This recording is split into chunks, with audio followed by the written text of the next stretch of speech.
Kami dari kelompok regresi logistik. Perkenalkan, nama kami.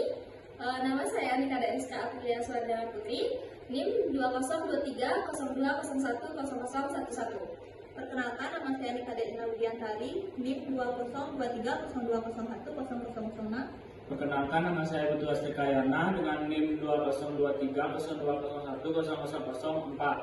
Kami akan menjelaskan implementasi algoritma regresi logistik berdasarkan kelulusan siswa.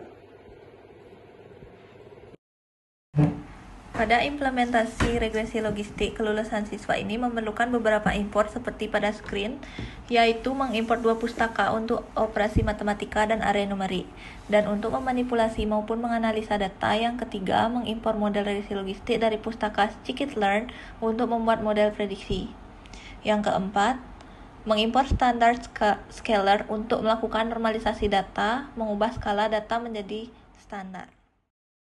Pada sinta ini berfungsi untuk membuat 2 list kosong untuk menyimpan jam belajar dan status kelulusan yang akan dimasukkan oleh pengguna. Pada sinta ini, program meminta pengguna untuk melakukan perulangan 10 kali input data siswa dan meminta pengguna memasukkan jumlah jam belajar siswa ke I+1I+1I+1 dalam format desimal, bilangan real. Pada line 23 dan 24 adalah sintak untuk menambahkan data input pengguna ke dalam list masing-masing. Pada sintak ini membuat tabel dengan kolom yang berisi jumlah jam belajar siswa dan status kelulusan siswa. Data frame ini dapat mempermudah analisis data secara terstruktur. Pada sintak ini memisahkan filter X dan label Y, di mana X adalah data input, yaitu jumlah jam belajar siswa, dan Y adalah data output, yaitu status kelulusan siswa. Membuat normalisasi dengan objek standar scalar untuk menormalisasi data, dan fit at transform, menghitung rata-rata dan standar deviasi data, lalu mengubah data ke skala standar, rata-rata sama dengan 0, standar deviasi sama dengan 1.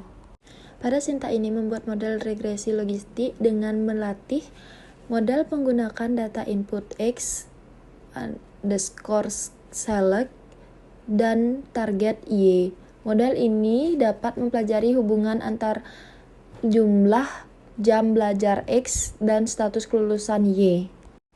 Pada line 46, program melakukan iterasi untuk setiap jam belajar dalam studi 8 hours. Pada line 47, sintak ini menormalisasi jumlah jam belajar siswa ke I+1I+1I+1.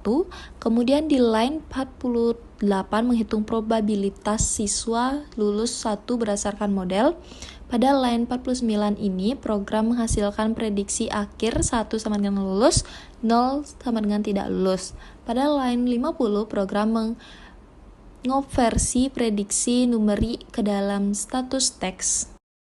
Sintaks prediksi data ini meminta pengguna memasukkan jam belajar baru untuk memprediksi dengan perintah horse_to_predict.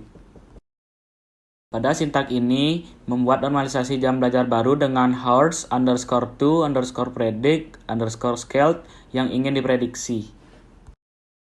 Pada sintak ini, data dinormalisasi, probabilitas dihitung, dan model membuat prediksi berdasarkan data yang baru.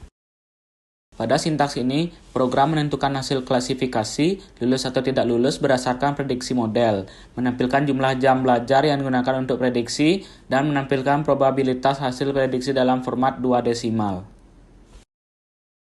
Berikut adalah analisis dari setiap bagian output.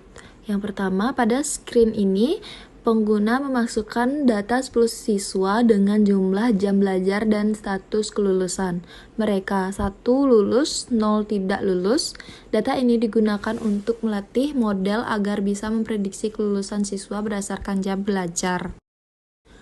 Setelah model dilatih, ia memberikan prediksi probabilitas kelulusan untuk setiap siswa berdasarkan jam belajar yang dimasukkan.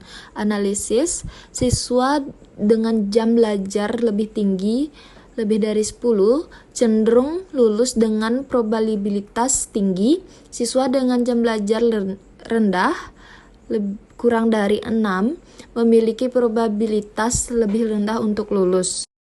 Setelah model dilatih, pengguna masukkan jam belajar sama dengan 6 untuk memprediksi kelulusan. Hasilnya adalah model memprediksi bahwa siswa dengan 6 jam belajar akan tidak lulus dengan probabilitas 40%. Probabilitas lulus yang hanya terhitung 40% terbilang cukup rendah sehingga model lebih memprediksi siswa yang memiliki waktu 6 jam belajar tidak lulus.